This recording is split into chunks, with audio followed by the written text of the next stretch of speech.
안녕하세요. 저는 가장 힘들 때 사람을 버린 여자입니다. 사람이 가장 힘들 때 버리는 것만큼 의리 없고 비겁한 일도 없다죠. 그런데 제가 바로 그런 사람이 될 줄은 예전엔 상상도 못했습니다. 대체 무슨 이유에서 그런 짓을 저질렀는지, 제가 왜 그런 비정한 사람이 되었는지, 그 잊지 못할 사연에 대해 지금부터 속 시원히 말씀드려 볼게요. 끝까지 함께 해주신다면 감사하겠습니다. 저희 아빠는 운동선수 출신으로 체육관을 운영하며 가족을 건사해 주셨어요. 외모도 좀 무섭게 생기고 덩치도 다부지고 크신 편이라 모르는 사람들은 아빠를 좀 무서워하기도 했죠. 하지만 저희 아빠가 얼마나 착하고 다정한 분인지 알 사람들은 다 알았답니다. 특히 아빠는 엄청난 사랑꾼으로 동네에서 애처가라고 소문이 자자한 분이었죠. 여봉, 오늘은 아침부터 눈부시게 아름다우시군요. 일어나자 뭐야. 애들도 다 보는데 부끄럽게. 뭐가 부끄러워. 너희들 이 아빠 엄마 사이가 이렇게 좋으니까 너희가 세상에 태어날 수 있었던 거야. 특히 고생고생해서 너희들 낳아주신 엄마한테 항상 감사해야 돼. 알겠지? 금슬 좋은 부모님을 보며 자라는 일은 행복했습니다. 때론 정말 닭살이 돋기도 했지만 그런 부모님을 보며 자랐으니 자연스레 저도 행복한 가정에 대한 꿈이 생기더라고요. 오빠 남동생도 그런 아빠를 보고 자라 그런지 유일한 여자 형제인 제게도 정말 잘해주고 여자친구들에게도 엄청 다정한 남자친구가 되어주는 것 같더라고요. 오빠는 우리 3남매 중 가장 먼저 결혼했는데 아빠보다 더하면 더했지 결코 덜하지 않은 애처가로 변해갔죠. 그렇게 행복하게 사는 오빠네를 보며 더더욱 전 좋은 가정을 꾸리고 싶다는 마음이 커져갔습니다. 가은아, 내 손 잡고 내려와. 서두르면서 내려오면 넘어져. 식당 계단 몇 칸이나 된다고 그걸 걱정하나. 그 모습만 봐도 자네가 우리 가은이를 얼마나 아껴주는지 알겠구먼. 가은이가 아주 마음에 쏙 드는 사윗감을 데려왔어. 그렇게 행복한 가정을 꿈꾸던 전 정말 아주 다정한 사랑꾼을 만나 30대 초반의 나이에 결혼했습니다. 저보다 5살 많았던 남편은 제가 살던 지역의 시 공무원으로 저를 보는 눈에서 항상 꿀이 뚝뚝 떨어지던 사람이었죠. 부모님도 제 형제들도 그런 남편을 보자마자 정말 마음에 들어 했습니다. 제가 결혼할 때 부모님은 오빠에게 그러셨듯 1억 5천만 원을 지원해 주셨습니다. 체육관 벌이가 많진 않으셨지만 늘 공부하시던 재테크로 아빤 돈을 좀 불려두셨어요. 자식들 결혼할 때 최소한 1억씩은 해주고 싶고 엄마 둘이 노후도 여유롭게 보내고 싶으시다면서요. 그런 아빠 덕분에 저와 남편은 저희 지역에서 꽤 괜찮은 아파트에 신혼집을 장만할 수 있었답니다. 저와 남편이 모은 돈도 합해서요. 저희 지역은 서울이 아니라 그렇게 집값이 비싸진 않았거든요. 오빠, 무슨 축의금을 이렇게 많이 줘. 내가 오빠한테 줬던 것보다 너무 많잖아. 동생 결혼하는데 오빠가 이 정도는 해줘야지. 너도 나중에 막내 결혼할 때 좀 더 보태줘. 그럼 되지. 그리고 네 새언니가 먼저 하나뿐인 신우이한테 그 정도는 해줘야 된다고 성화였어. 난 네 새언니 말에 못 이긴다. 오빠 동생은 돈을 앞에 비싼 TV를 사주더니 축의도 따로 넉넉히 해주더라고요. 특히 오빠는 오빠가 결혼할 때 제가 줬던 축의금보다 더 많은 돈을 얹어줬더라고요. 오빠에게도 새언니에게도 동생에게도 정말 너무 고마웠죠. 이렇게 친정 식구들이 많이 도와준 반면 시댁에선 따로 도움을 받지 못했습니다. 시골 사시던 시부모님은 형편이 좋지 않으셨거든요. 그나마 서울에서 아르바이트를 하며 힘들게 연극 생활하던 시누이가 미안하다는 말과 함께 30만 원을 주더라고요. 하나뿐인 오빠 결혼하는데 더 보태주고 싶었는데 죄송해요, 새언니. 제가 너무 능력이 없어서. 30도 큰 돈이죠. 너무 고마워요, 아가씨. 저는 그런 착한 시누이가 참 좋았습니다. 저와 동갑인데도 꼬박꼬박 언니 하며 존중해주는 모습이 고마웠고 자기 꿈을 향해 열심히 달려나가던 모습이 참 멋져 보이더라고요. 그래서 가끔 서울에 올라가면 먹을 것도 사주고 생활비도 손에 좀 쥐어주곤 했어요. 직접 만나지 않아도 한 번씩 시누이 계좌로 돈을 보내주기도 했고요. 새언니, 이런 거 안 보내셔도 돼요. 죄송해서 매번 어떻게 받기만 해요. 전 드릴 것도 없는데. 저 투자하는 거예요, 아가씨. 아가씨 배우를 성공하면 나 모른 척하기 없기에요. 시누이도 남편도 시부께서도 그런 제게 고마워했는데요. 유일하게 시모만이 제게 이런 식으로 말하곤 하더군요. 며느리가 시누이 챙기는 건 뭐 당연한 거 아니니? 당신은 뭘 그런 걸로 매번 고맙다고 해. 천냥비도 말 한마디로 갚을 수 있다는데 당신은 말 한마디로 천냥빚을 질 사람이야. 세상에 당연한 게 어디 있어? 미안하다, 애미야. 시부는 그런 시모 대신 제게 사과해 주시긴 했지만 기분이 나쁜 건 어쩔 수 없었습니다. 시모는 착하고 직업도 공무원인 자신의 아들을 정말 자랑스러워하던 분이었어요. 그런데 제가 결혼할 때 친정의 지원을 많이 받아오자 자기 아들 기죽일까봐 걱정이 됐던 거죠. 시모는 절 볼 때마다 입버릇처럼 이렇게 말하곤 했거든요. 너 집에 돈 좀 있다고 네 남편 기죽이고 살면 안 된다. 여잔 자고로 돈을 벌든 안 벌든 남편 내조 잘하고 집안일도 야무지게 해내야 사랑받는 거야. 어머니, 집사람이 무슨 제 기를 죽여요. 저는 집사람이 아무것도 할 줄 몰라도 사랑할 거예요. 그리고 요즘엔 남자도 집안일 해야 사랑받는 거지. 손 하나 까딱 안 하고 살면 소방 맞는다니까요. 오빠 말이 맞아, 엄마. 왜 자꾸 괜한 말을 해서 세연이 기분 상하게 만들어. 세연이가 평소에 오빠한테 알아서 얼마나 잘하는데. 맞벌이 하면서 딸도 야무지게 키워. 살림 똑부러지게. 오빠가 세연이 덕분에 얼마나 행복하게 살고 있는데. 미안해요, 세연이. 우리 엄만 세상에서 오빠가 제일 잘난 사람인 줄 알아서 그래요. 사람 일을 모르는 거야. 우리 보는 앞에서만 잘하면서 사는 척하고 뒤에선 중건이 집에 돈 없다고 무시하면서 살고 있을지 누가 아니? 우리 중건이 또 너무 무르고 착해서 다 당해줄 텐데. 아무튼 애미 너 항상 내 말 명심해야 돼. 어머님, 누차 말씀드리지만 저희 서로 배려해주면서 잘 살고 있어요. 제가 왜 남편을 무시하겠어요. 너무나 소중한 제 남편인데요. 내조도 제가 할 수 있는 선에서 잘하려고 노력하고 있으니까 걱정하지 마세요.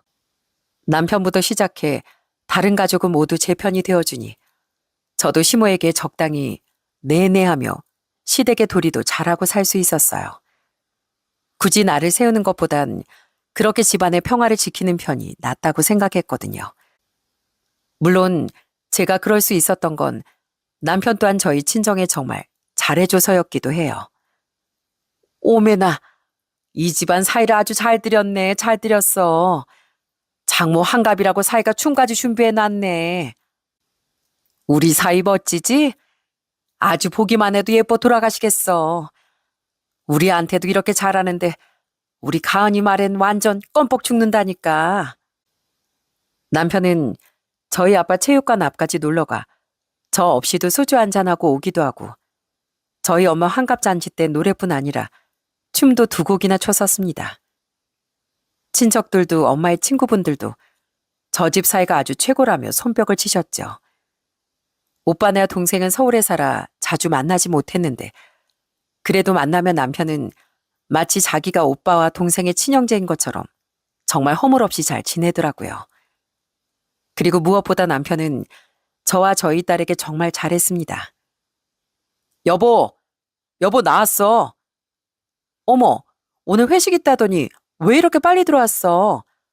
근데 왜 그렇게 다급하게 들어와? 오늘 회식하면서 먹은 찜닭이 너무 맛있는 거야. 그래서 당신한테도 먹여주고 싶어서 하나 포장해달라고 했어. 2차도 안 가고 식기 전에 오려고 택시에서 내리자마자 좀 뛰어왔지.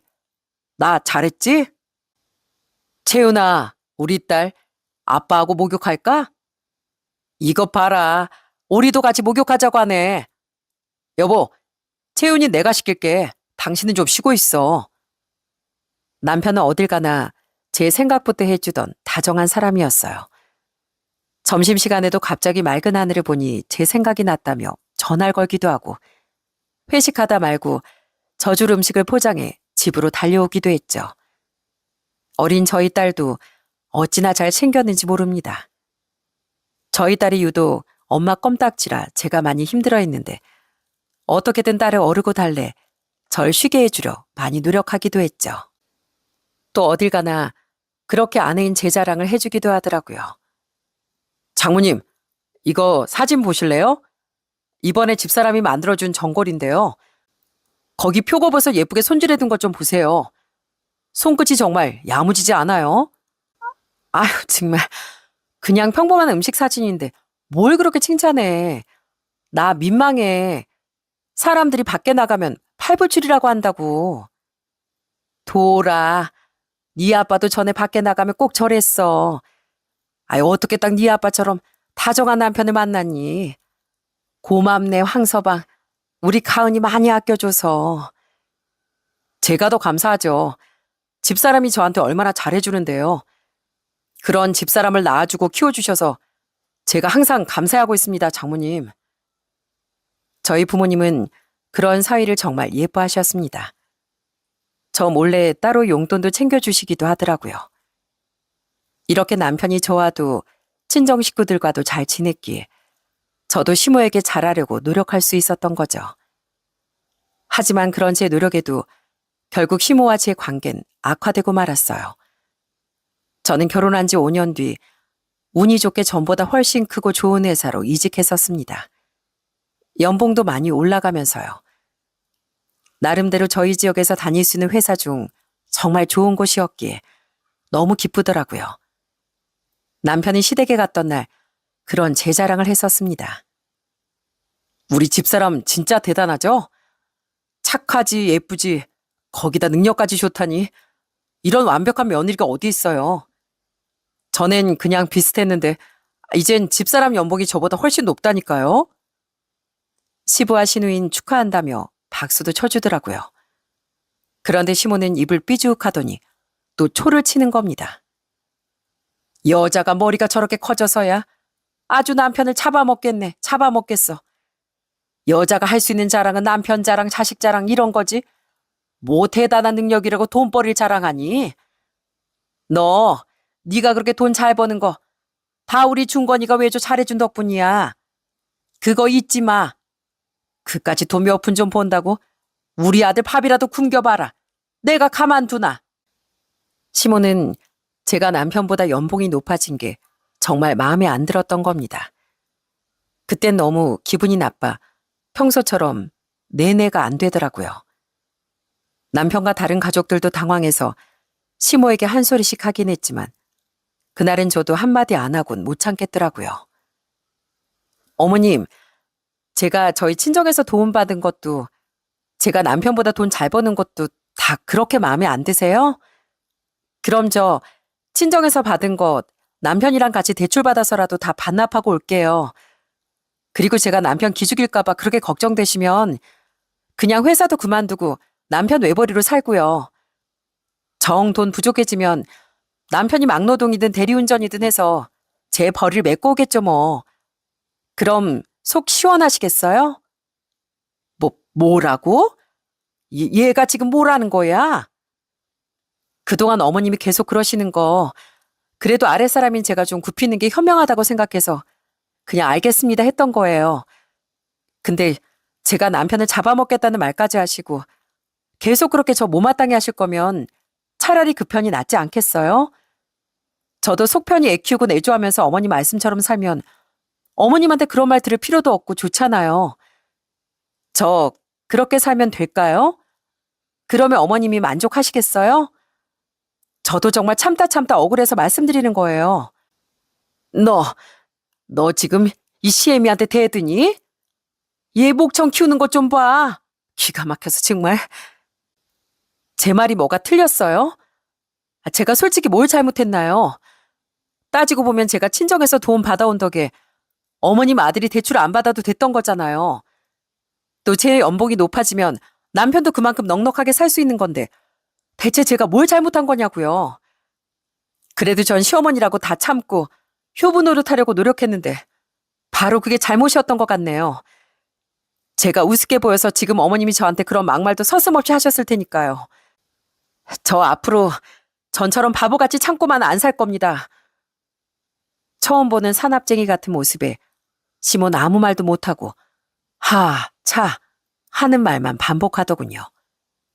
남편은 제게 사과하며 시모에게 불같이 화를 냈고요. 그날 이후 시모는 더는 제게 저런 말을 하지 못했습니다. 아마 시부께서 시모에게 크게 화를 내신 것 같더라고요. 게다가 제가 정말 일을 그만두면 남편만 고생일 테니 더더욱 조심스러워진 거겠죠. 하지만 시모는 저를 늘 못마땅하는 듯이 바라봤고 저도 그런 시모에게 더는 잘하고 싶은 마음이 들지 않았습니다. 그래도 시부와 남편을 봐서 시댁의 기본 정도만 하며 살게 됐죠. 그래도 고마워 여보. 계속 우리 어머니한테 며느리 노릇해줘서 내가 어쩌다 당신처럼 사려기고 착한 아내를 만났을까? 그럼에도 불구하고 전 여전히 남편과는 잘 지냈습니다. 남편은 갈수록 더 가정적이고 다정한 남편이 되어주었으니까요. 그런데 이직 사건으로부터 2년 정도 지난 어느 날부터 갑자기 남편이 호구한 날 술을 먹고 들어오기 시작하더군요. 여보, 나왔어. 내가 못 살아 정말. 오늘은 또 술을 얼마나 마신 거야? 괜찮아? 등 두드려 줄게. 괜찮아. 술도 잘 못하는 사람이 갑자기 왜 저러나 싶더라고요. 남편은 회식이 없는 날에도 친구를 만나든 혼자서든 술을 진탕 먹은 뒤 집으로 돌아와 그렇게 구토를 해대더라고요. 그리고선 거실이나 방바닥에 대자로 드러누워 눈물을 흘리기도 했습니다. 사는 게 너무 힘들다 여보. 나 너무 괴로워. 대체 무슨 일인데 그래? 당신 진짜 무슨 일 있었지? 왜 말을 안 해? 그냥 요즘 직장에 이상한 민원도 많이 들어오고 위에서 많이 깨져서 그래. 내가 직장일 말고 힘들 일이 뭐가 있겠어? 그래서 그런 거니까 신경 쓰지 마. 나 좀 내버려둬줘, 여보. 생전 안 그러던 사람이 그러는 데는 분명 이유가 있지 않겠습니까? 너무 걱정이 되더라고요.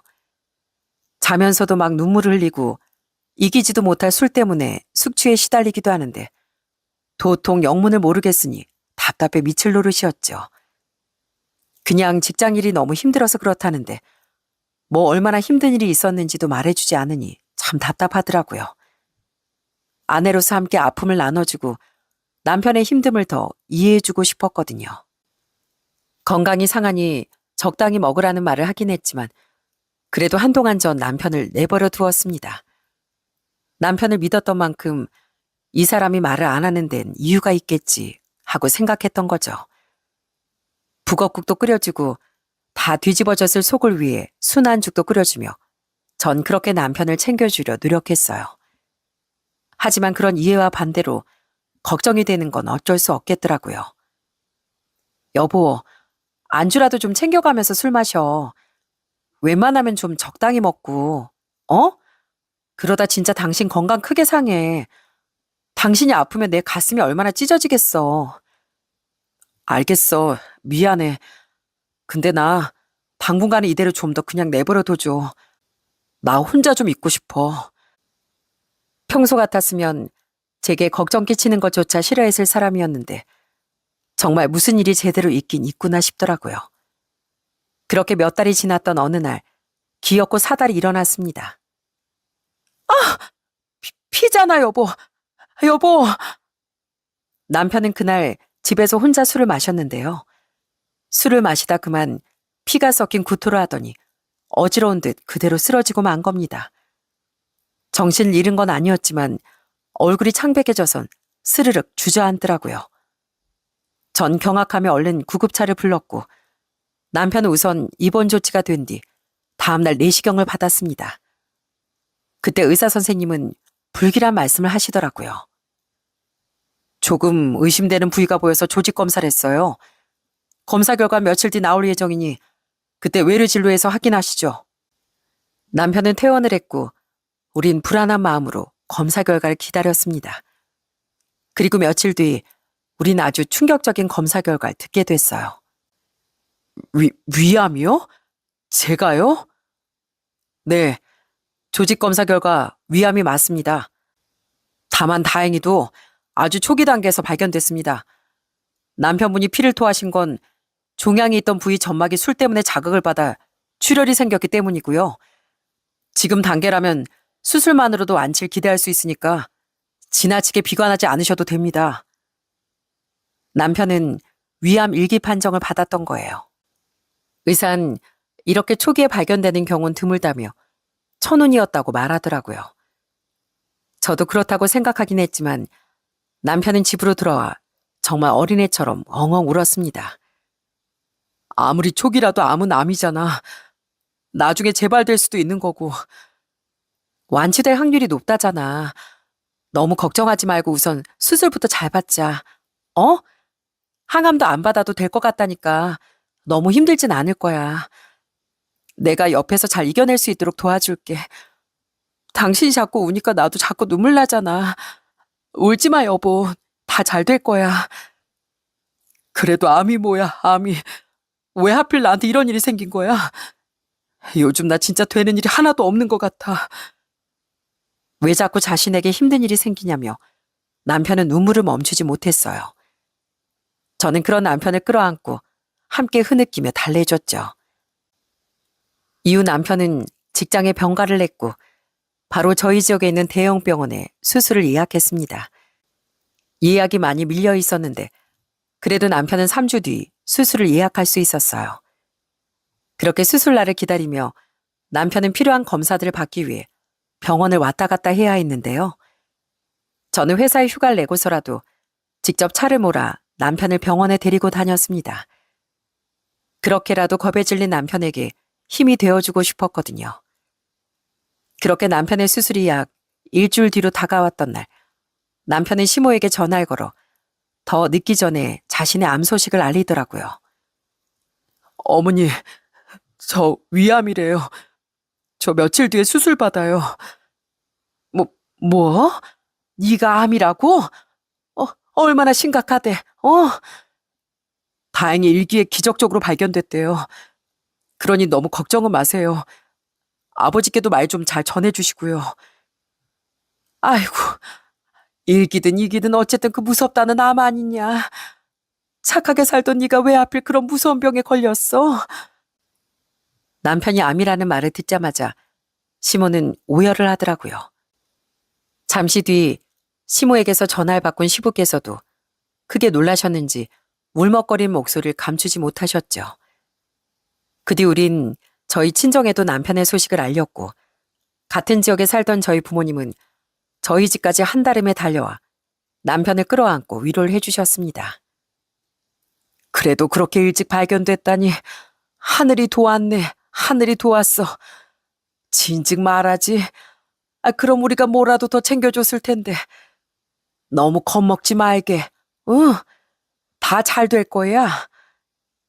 감사해요, 장인어른, 장모님. 가은아, 무슨 병이든 안정이 제일 중요한 법이니까 네가 황서방을 잘 챙겨줘야 한다. 알았지? 부모님은 제게 남편을 잘 챙겨주라고 당부하신 뒤 눈물을 훔치며 집으로 돌아가셨습니다. 그날 밤 남편이 평소보다 일찍 잠든 사이 전 한참을 잠 못 들고 뒤척였어요. 남편에게 다 잘 될 거라고 위로했지만 실은 저도 많이 심란했었죠. 남편이 더 겁을 먹을까봐 티를 내지 않으려 노력했던 것뿐이었어요. 결국 전 잠들길 포기하고 잠시 집 밖을 산책하며 마음을 다스렸답니다. 어차피 다음 날은 주말이었으니 일찍 잠들 필요도 없었고 집에서 서성거리자니 남편이 또 깰까봐 마음이 쓰였거든요.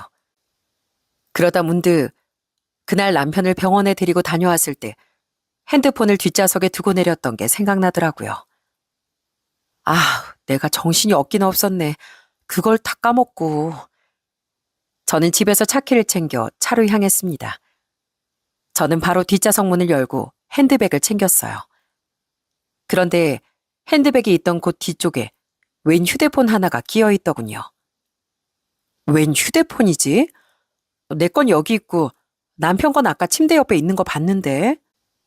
이게 뭔가 싶어 저는 휴대폰을 살펴봤습니다. 비밀번호도 잠겨 있지 않았거든요. 전 우선 통화 목록을 살펴봤는데 그곳엔 온통 우리 세이라고 적힌 사람뿐이었어요. 그 다음 사진첩을 열어본 전 숨을 헉하고 들이마셨어요. 뭐야? 이거 내 남편이잖아? 대체 이 여잔 누구야? 그 사진첩은 남편과 웬 30대 초중반 정도로 보이는 여자가 함께 찍힌 사진들로 가득했어요. 성형 티가 많이 나긴 했지만 예쁘장했던 그 여잔 남편과 마치 연인 사이인 듯 다정한 포즈를 연출하고 있었고요. 심지어 어느 사진엔 아주 진한 스킨십을 하는 장면까지 찍혀 있더군요. 이건 아무리 눈을 씻고 다시 봐도 남편이 바람을 피우고 있다고밖에 생각되지 않았죠. 손이 부들부들 떨리고 눈에서 눈물이 후두둑 떨어지더군요. 다른 사람은 몰라도 제 남편이 그럴 거라곤 정말 상상조차 못했으니까요. 바람을 피우면 보통 티가 난다는데 제 남편은 최근 술을 그렇게 마셨던 시기가 아니면 항상 저에게 최선을 다하던 사람이었습니다. 어떻게 제가 그런 남편을 의심할 수 있었겠어요? 그리고 사진을 살피던 전 또 다른 중요한 사실 하나를 알아냈습니다. 그 사진들 중엔 남편과 그 여자가 함께 골프장으로 보이는 곳에서 함께 찍은 사진도 있었거든요. 그런데 그 여잔 골프복이 아닌 골프장 캐디 복장을 하고 있더라고요. 아마 그 여잔 골프장 캐디인 것 같더라고요. 남편이 가끔 지인들과 비회원 일회 이용권을 사서 골프를 치러 가는 거야 알고 있었지만 설마 거기에서 바람이 났을 거라곤 상상조차 하지 못했네요. 저는 덜덜 떨리는 손으로 이번에 문자 내역을 찾아봤습니다. 그리고 그곳에서 전 그동안 남편이 그렇게 술을 퍼마시고 다닌 이유를 알아낼 수 있었어요. 세희야, 왜 내 전화 안 받아? 너 진짜 이렇게 나랑 헤어질 거야? 너 나 없이 살 수 있어? 난 안 돼. 난 이제 너 없으면 안 되는 몸이란 말이야. 세희야, 네가 놔두고 잠깐 다른 골프장 회원이랑 바람 폈던 거 나 다 이해할 수 있어. 너 그 남자랑 헤어졌다는 거 나 다 알아. 나한테 미안해서 못 돌아오는 거라면 괜찮아. 난 너만 있으면 돼. 그러니까 제발 돌아와줘. 세희야, 너랑 헤어지고 나서 나 맨날 술만 마시고 살아. 네가 눈앞에 아른거려서 살 수가 없어, 세희야. 네가 이혼하고 오라고 하면 나 딸도 버리고 당장 너한테 달려갈 수 있어. 그러니까 제발 나 좀 다시 만나줘. 세희야, 나 암이래. 너랑 헤어진 슬픔에 이런 무서운 병까지 생겼나 봐. 내가 불쌍하지도 않아? 아프니까 네가 더 보고 싶다. 제발 돌아와줘. 정말 기가 막히더군요. 남편은 바람이 난 그 여자에게 차인 지 석 달이 좀 넘었더라고요. 그러니까 남편은 그동안 그 여자에게 당한 실연의 아픔 때문에 맨날 그렇게 술을 마시고 다녔던 겁니다. 그 위에 문자 내역들을 더 살펴보니 그들은 거의 1년 넘게 바람을 피우는 사이였더라고요. 그 여자에게 차이기 전 남편은 하루에도 몇 번씩 그 여자에게 사랑한다. 너 때문에 집사람이랑 애는 보이지도 않는다. 이런 사랑 고백도 했었고요. 그렇게 휴대폰을 다 뒤져본 전 그 여자의 성이 이 씨라는 것과 그 여자가 일하고 있는 골프장이 어딘지까지 전부 알아냈습니다. 남편의 바람진 걸 모두 제 휴대폰과 이메일로 전송한 전 바로 집으로 향했어요. 그리곤 자고 있던 남편을 마구 흔들어 깨운 뒤 바로 따귀를 날려버렸죠. 당신 뭐야? 이게 대체 무슨 짓이냐고? 돌았어? 말 그대로 자다가 날벼락을 맞은 남편은 괴성을 지르며 눈을 까뒤집더군요. 전 굴하지 않고 그놈의 뒤통수를 한 번 더 후려쳐줬어요. 그리고 그놈의 또 다른 휴대폰을 그놈에게 집어던지며 소리쳤습니다. 야, 이 개만도 못한 자식아. 뭐? 직장에 일이 있어서 힘들어? 당분간 내버려둬? 아, 언제 직장을 골프장 캐디품으로 옮기셨어요? 뭐? 뭐긴 뭐야. 그 휴대폰 당시 세컨폰이잖아. 그거 차 뒷좌석에서 자꾸 내가 얼마나 어이없었는지 알아? 나랑 애 앞에선 그렇게 천사 같은 남편 아빠인 척을 하더니 뒤에선 휴대폰까지 하나 더 만들어서 개집질하고 다녔어? 그 휴대폰에 있는 증거 없애려고 해봤자 소용없어. 이미 내 메일로까지 다 전송해놨으니까. 제가 던진 자신의 또 다른 휴대폰과 절 번갈아 보던 그놈은 그제야 모든 게 들통났다는 사실을 깨달은 모양이더군요.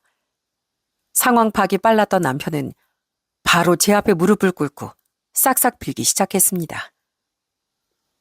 여보, 내가 잘못했어. 나 그냥 그 여자 가볍게 만난 거야. 나한테 당신밖에 없는데 그냥 호기심에 몇 번 만난다는 게 나 2번 다시는 안 그럴게. 제발 한 번만 용서해줘. 나밖에 없다고? 이게 어디서 눈 가리고 아웅이야? 당신 그 여자 1년도 넘게 만났더만. 그 여자가 받아만 준다면 지금이라도 당장 나랑 우리 채훈이는 버리고 가겠다며? 차인 지 3달이 넘은 지금까지도 그 여자한테 매달리고 있던 주제 어디서 입에 침도 안 바르고 거짓말이야? 그게 그래도 어쨌든 지금은 그 여자 안 만나고 있잖아. 이제 나한텐 정말 당신뿐이라니까. 나 당신한테 진짜 잘했잖아. 이런 실수 한 번은 용서해 줄 수 있잖아. 그 여자가 바람나서 당신 뻥 차버렸으니까 못 만나고 있는 거겠지. 안 만나고 있긴 개뿔. 그 여자가 만나자고 했으면 바로 달려가서 만났을 거면서. 그래, 당신 나한테 잘했었지. 그래서 나도 당신 어머니가 나한테 그렇게 했어도 참고 며느리 도리 하고 살았던 거야. 암 걸린 당신 간병도 내가 최선을 다해 다 해주려고 했던 거고. 그게 부부니까. 근데 이젠 다 끝났어. 다른 여자한테 차인 주제에 내가 끓여주는 북엇국 얻어먹고 내 앞에서 신세한탄했던 거. 당신 그거 나 농락한 거야. 알아? 난 그런 당신 절대 용서 못해. 여보, 제발. 나 아프잖아. 사람 제일 힘들 때 버리는 거 아니라잖아. 가뜩이 나네 이렇게 무서운데 이렇게 내가 제일 힘들 때 날 버리겠다고? 제발 그러지 마. 남편은 자신의 암까지 들먹이며 제게 용서를 구하려고 하더군요. 하지만 전 눈 하나 깜빡하지 않았습니다. 저는 남편에게 망설임 없이 이혼을 선언했어요. 아니, 난 당신 바로 버려버릴 거야. 여자의 눈멀어서 조강지처에 자기 딸마저 아무렇지도 않게 버리려고 했던 인간 말종. 그게 바로 당신이야. 내가 그런 당신한테 왜 의리를 지켜야 돼? 여보, 이미 우리 사이는 당신이 그 여자 바람을 피웠던 그 순간에 끝난 거야. 난 더러운 당신하고는 절대 못 살아. 여기 우리 부모님 덕에 구할 수 있었던 집인 거 알지? 나중에 재산 분할을 하든 말든 우선 여긴 내 지분이 더 큰 집이야. 그러니까 당장 여기서 나가. 나가서 숙박업소를 가든 병 가는 김에 당신 부모님 집에 가든 알아서 하고 당장 여기서 나가라고. 남편은 이 밤에 어딜 가냐며 엉엉 울더라고요. 전 우선 그렇게 끝까지 버티던 그놈을 거실로 쫓아내버렸습니다. 그런데 다음날 아침 누군가 저희 집 초인종을 마구 눌러대더군요.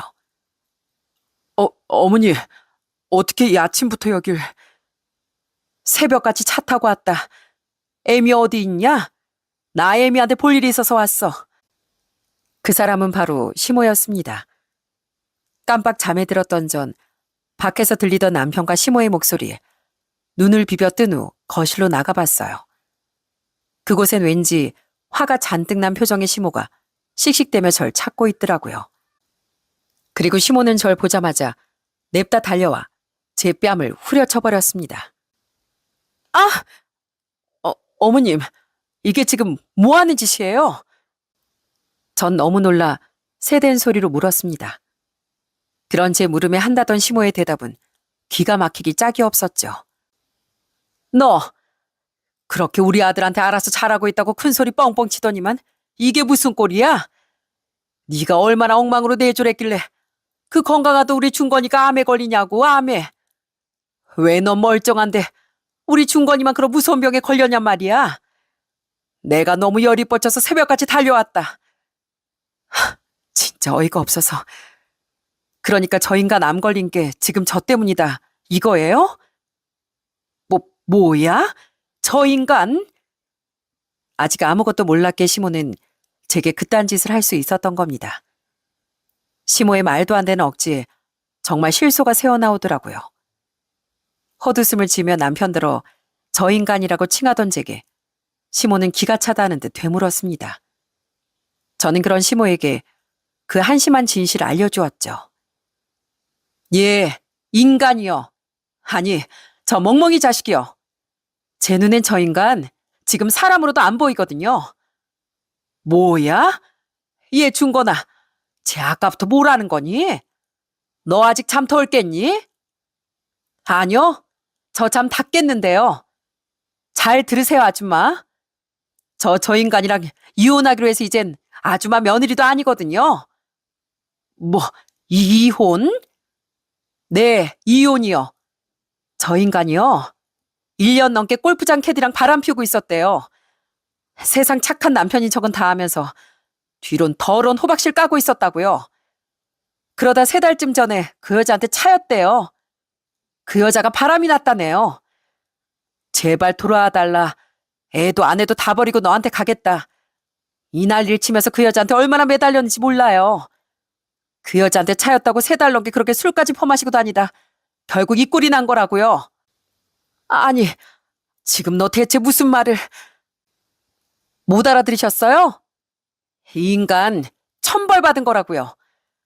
조강지처럼 자기 자식 다 배신하고 바람 피우다가요. 그런데 그걸 가지고 내 탓을 해요? 야, 내가 네 엄마한테 손 못 대겠으니까 네가 한 대 더 맞아. 전 5만 가지 짜증을 다 내며 남편의 뒤통수를 전날처럼 팍 후려쳤습니다. 졸지에 손찌검만 한 번 더 당한 그놈은 멍청한 표정을 짓고 있던 자신의 엄마에게 마구 신경질을 내더라고요. 어머니 진짜 아무것도 모르면서 왜 일을 더 크게 만드세요? 안 그래도 집사람이 집 나가라는 거 어떻게든 버텨보고 있었는데. 아니, 난들 뭐 이런 일이 있는 줄 알았니? 아줌마 아들 입에서 나온 말 잘 들으셨죠? 저는 저 배신자 병수발 해줄 생각도 없고 바로 이혼할 거거든요. 마침 잘 오셨네요. 안방에 있는 저 인간 짐 대충 밤새 싸놨으니까 그거 들고 저 인간 데려가세요. 저 인간 차 타고요. 그렇게 세상 최고로 잘난 줄 알던 아줌마 아들 반품해 드릴 테니까요. 여보, 진짜 이럴 거야? 나 수술도 며칠 안 남았는데 꼭 이렇게까지 해야겠어? 그러니까 언제 버려도 상관없었던 나 말고 당신 엄마한테 간병받으라고. 전 차라리 잘 됐다 싶어 남편을 시모 편으로 보내버리려고 했습니다. 그러자 이번엔 시모가 제게 사과라며 매달리지 않겠어요? 저기, 애미야. 내가 뭔가 좀 오해했구나. 미안하다. 저기 우리 준건이가 저지른 잘못 나도 이렇게 사과하마. 어? 근데 암 걸린 애들어 당장 나가라니 그건 좀 참아봐. 어? 내가 너무 화가 나서 실수를 했다. 원래 아플 땐 안정이 제일 중요한 법인데 암 수술까지 앞둔 애 그렇게 냉정하게 내치면서 그러다 수술 잘못되기라도 하면 어떡하려고. 사람 아플 때 버리는 거 아니라는데 네가 한 번만 용서 좀 해다오. 어? 우리 준건이가 원래 너한테 얼마나 잘했니. 누가 모자 사이 아니랄까 봐 하는 말이 똑같네요. 전 먼저 의리 저버린 저 인간한테 지킬 의리 따위 없고요. 수술이 잘못되든 말든 제 알 바 아니에요. 그러니까 정 아들이 잘못될까 봐 무서우면 직접 데려가서 안정 취하게 하시던가요. 당신 빨리 당신 짐 들고 나가. 아니면 나 지금 아빠 바로 부를까? 서울에 있는 오빠랑 막내도 불러? 그렇게 비참하게 쫓겨나 볼래? 아니면 당신 발로 당신 어머니 모시고 나갈래? 선택해 얼른. 저는 그 한심한 모자에 애원하는 소리를 더는 듣고 싶지도 않더라고요. 그래서 아빠와 형제들을 들먹였더니 그놈은 또 겁을 먹은 모양이더군요. 결국 그놈은 눈물을 뚝뚝 흘리며 자신의 엄마와 함께 집을 나갈 수밖에 없었죠. 그리고 그날 오후 저는 상가녀가 일하는 골프장으로 찾아갔습니다. 여기 캐디 중에 이세희라는 사람 있죠? 여기 사진 속 이 여자요. 오늘 나왔어요? 그건 죄송하지만 말씀드리기가 어렵습니다. 프론트에 가서 다짜고짜 상가녀를 찾자 직원은 당황해 하더군요. 그런데 타이밍도 기가 막히지. 딱 그 순간 옆쪽에 있던 화장실에서 상가녀가 나오지 않겠어요? 하도 사진을 많이 들여다본 덕에 저는 바로 그 여자를 알아볼 수 있었습니다. 저는 바로 달려가 그 여자의 머리채를 잡고 바닥에 내동댕이를 쳐버렸어요. 아! 당신 뭐예요? 나? 황준건 그 개자식 아내 되는 사람이다. 왜? 네가 이세희 맞지? 내 남편하고 1년 넘게 바람 피운 상간녀. 나 증거도 다 가지고 있어. 그러니 발뺌해봤자 소용없다고. 황준건? 저 이미 그 사람이랑 헤어진 지 오래예요. 뭔가 오해가 있으신 것 같은데. 난 그딴 거 없는데. 너네들 헤어진 거 이미 알아. 근데 그럼 네가 상간녀라는 사실이 달라지기라도 하니? 돈 벌러 나왔으면 조용히 돈만 벌고 갈 것이지. 어디 감히 고객을 꼬셔? 너 내가 상간녀 소송 걸 거야. 그리고 여기서도 절대 일 못하게 할 거야. 사람들의 시선에 상간녀 머리카락으로라도 얼굴을 가리려고 애쓰고 있더군요. 그 순간 매니저라는 사람이 제게 다가와 무슨 일인지 물었습니다. 전 잘됐다 싶어 그 사람에게 말했어요. 저 여자가 글쎄 여기 손님으로 왔던 내 남편하고 바람이 났었답니다. 저런 더러운 여자가 캐들이 있는 골프장에 아내들이 불안해서 남편들 골프 치라고 보낼 수나 있겠어요? 누군지 몰라도 다른 회원하고도 바람이 났었다는데 여긴 직원 관리를 어떻게 합니까? 이거 확실하게 처리해 주세요. 안 그러면 나 여기 골프장이 얼마나 직원 관리 못하는 곳인지 인터넷에 다 소문 낼 테니까요. 죄송합니다. 저희가 조사해보고 적절한 조치를 취하겠습니다. 그렇게 그 여자에게 응징도 하고 매니저에게 확답도 받아낸 전 상간녀에게 마지막으로 험한 말을 뱉어준 뒤 돌아왔습니다. 그 뒤 전 집을 내놓고 아이와 함께 친정으로 들어갔어요. 그놈을 쫓아냈어도 그놈과 함께 살던 집 자체를 정말 꼴도 보기 싫었거든요. 당연히 모든 이야기를 들은 부모님도 전화로 소식을 들은 오빠 동생도 난리가 났죠. 어떻게 황서방이 그럴 수 있단 말이냐. 사람 그렇게 안 봤는데 정말 실망이구나. 그런데 며칠 뒤 그놈은 겁도 없이 친정으로까지 찾아왔더라고요. 아마 제가 집을 내놓은 걸 알고 친정으로 온 것 같더군요. 그때 그놈은 저뿐 아니라 저희 부모님께조차 제대로 용서도 구하지 못하고 쫓겨났습니다. 인도폰에 비친 그놈 얼굴을 보자마자 아빠가 야구방망이를 들고 뛰쳐나가셨거든요. 장인어른, 제가 사과드리고 싶어서. 사과? 이 더러운 놈이 감히 여기가 어디라고 찾아와. 내가 내 딸을 어떻게 키웠는데 너 당장 거기 안 서? 장인어른, 그건 내려놓고 말씀하시죠. 이거 내려놓고? 좋아. 그럼 아주 맨손으로 아작을 내주마 이 나쁜 자식아. 그놈은 아주 비명만 지르다 결국 줄행랑을 치고 말았습니다. 나중에 제가 걱정되어 세원이와 함께 친정에 왔던 오빤 그 얘기를 듣고 정말 아쉬워하더라고요. 자신이 그 자리에 있었으면 끝까지 잡아 어디 하나라도 부러뜨려 놨을 거라면서요. 그로부터 또 얼마 뒤 그놈은 제게 전화를 걸어 우는 소리를 해대더라고요. 여보, 나 수술 받고 퇴원해서 부모님 집에 와 있는데 나 진짜 너무 힘도 없고 아파. 너무 서러워. 좀 쉬고 싶은데 아버진 자꾸 날 구박까지 하셔. 한심한 놈이라면서. 나 아픈데 진짜 너무하신 것 같아, 여보. 여보, 이만큼 화냈으면 됐잖아. 제발 이제 나 좀 용서해주라. 나 너무 힘들어. 아직도 이 인간이 정신을 못 차렸네. 이젠 이혼하겠다고 전화한 줄 알았더니. 그러니까 끝까지 이혼 도장 못 찍겠다 그거지? 그럼 나 변호사 선임해서 소송 걸게. 앞으로는 이렇게 짜증나게 통화하지 말고 그냥 변호사 통해서 얘기해. 결국 전 그놈에게 이혼 소송까지 걸어버렸습니다. 그놈은 아픈 자신에게 꼭 이래야겠냐며 울먹였지만 그건 네 사정이라며 딱 잘라버렸죠. 저는 물론 위자료도 함께 요구했고 상간녀에게도 위자료 소송을 걸었어요. 그랬더니 그 여잔 연락처를 또 어떻게 알았는지 제게 전화해 길길이 날뛰더군요. 그 여잔 결국 저 때문에 골프장에서도 잘렸다고 하더라고요. 이미 헤어진 그놈 때문에 직장까지 잃게 했으면 됐지. 소송까지 걸어? 이 지독한 여자야. 내가 잘리게 했니? 그러게 누가 유부남 꼬셔서 바람 피우래? 이거 진짜 웃기는 여자네. 아, 진짜 짜증나. 야, 그러게 네가 남편 관리 먼저 잘했어야지. 그놈 아직도 나한테 전화해서 질질 짜는 건 아니? 자기 곧 이혼하니까 제발 이젠 자기 좀 받아달라면서 울더라. 수술도 잘 됐고 애는 무조건 와이프한테 보낼 테니까 제발 돌아와 달래. 자기 때문에 난 직장도 잃고 개망신까지 당했는데 그 띨띨한 놈은 아직도 내가 자기를 좋아할 거라고 생각하더라. 이런 일 당하기 싫었으면 네가 애초에 그런 한심하고 찌질한 놈을 데려다 결혼하지 말았어야지. 그래서 그 대가 이렇게 달게 받고 있잖아. 그러니까 너도 유부남 꼬여낸 대가 달게 치러야지. 안 그래? 야, 너 그렇게 살다가 앞으로 더 큰 벌 받아. 그러니까 인생 똑바로 살아.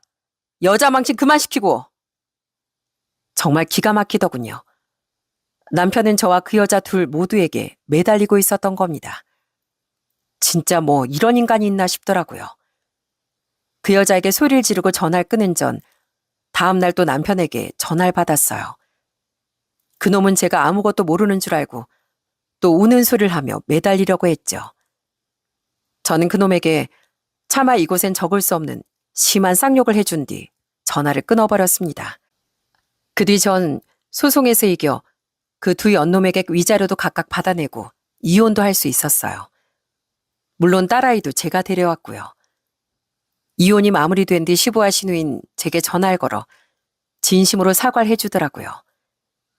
이후 전 친정에서 딸과 함께 이혼의 아픔을 이기려고 노력하며 살았습니다.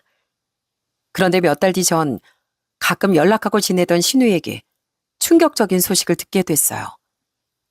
애 아빠가 구속됐다고요? 네. 아, 진짜 기가 막혀서.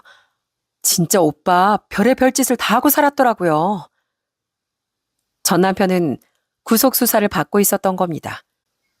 전 남편은 저와 이혼하기 훨씬 전부터 지역 업체들에게 뇌물도 많이 받고 술집과 골프 접대도 숱하게 받았었다고 해요. 공무원 신분으로서 절대 해서는 안 되는 짓이었죠. 알고 봤더니 그 상간녀도 골프 접대를 받다 만나게 된 거라고 하더라고요. 그런데 저와 이혼한 후 전 남편이 휴가를 마치고 직장에 복귀한 뒤 지역 업체 중 한 곳이 경찰에 덜미를 잡혔던 모양입니다. 그리고 비리 조사를 받던 그 사람의 입에서 전 남편에 대한 폭로가 터졌던 거고요. 결국 감사를 통해 전 남편의 모든 비리가 들통이 났고 전 남편은 직위 회제가 된 상태로 불구속 수사를 받았다고 해요. 그러다 헤쳐먹은 게 많았던 건지 구속영장이 발부되었다고 하더군요. 아빤 집안에 수치라면서 한숨만 쉬고 엄마는 아주 난리가 났어요. 그렇게 자랑이던 공무원 아들이 감옥 가게 생겼다면서요.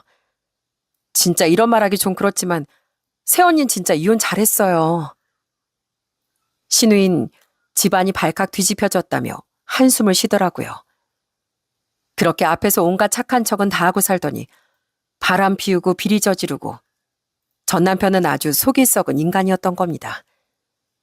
이후 결국 전 남편은 파면을 당했고 현재는 실형을 살고 있답니다. 절 배신한 벌을 두고두고 받길 바랬지만 정말 상상조차 못했던 처참한 결말이었죠. 차라리 이혼해서 아이가 아빠의 그런 모습을 못 보게 된 게 천만 다행이라는 생각이 들더라고요. 지금 저희 딸은 다행히 아빠를 찾지도 않고 잘 지내고 있어요. 처음엔 아빠를 그렇게 찾으며 울었는데 부모님과 제 노력으로 지금은 많이 안정된 상태랍니다.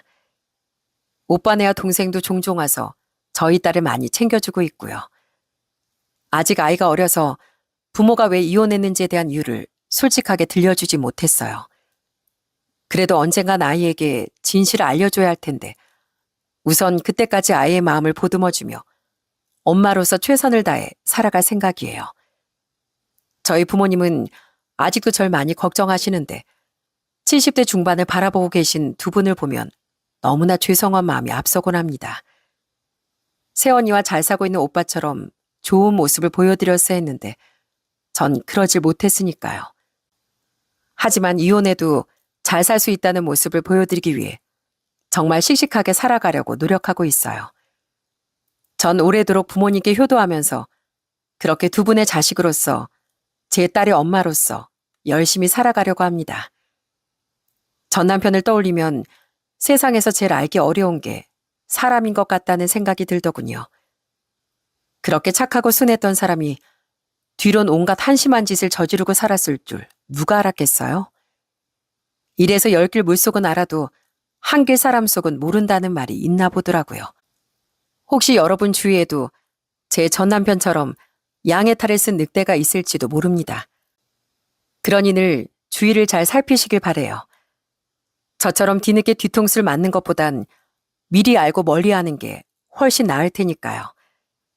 전 이만 여기서 사연을 마치겠습니다. 제 이야기 끝까지 들어주셔서 정말 감사합니다.